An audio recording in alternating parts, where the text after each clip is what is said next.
மின்மினி தமிழர்களுக்காகவே வந்தாச்சு முதல் hyperlocal social media app. உடனே டவுன்லோட் பண்ணுங்க.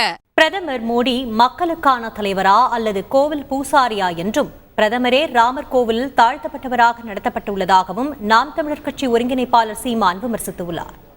மக்களை பற்றி சிந்திக்க ஒரு துளி நேரம் இல்லை. கோயில் கோயிலா ஓடி வராரு ஐயா. ஸ்ரீரங்கம் கோயிலுக்கு வராரு, செஸ் விளையாட்டை தொடங்க வராரு, கேலோ இந்தியாவை தொடங்க வராரு, தனுஷ்கோடிக்கு போறாரு, எங்க ராமேஸ்வரத்துக்கு போறாரு, அங்கெல்லாம் இருக்கு. ஆனா திருநெல்வேலி தூத்துக்குடியில வெள்ளத்தில் சிக்கி செத்த எங்களை பார்க்க வர முடியல. சென்னையில பெருவெள்ளத்துல மிதந்த எங்களை பார்க்க வர முடியல. நீங்கள் யார்? மக்களுக்கான தலைவனா இல்ல கோயில் பூசாரியா? யாரு? பிரதமர் இப்படி போனீங்க கோயிலுக்குள்ள, உங்களை விட மாட்டேங்கிட்டான். ஏன்னா நீ தீண்டத்தகாதவன்.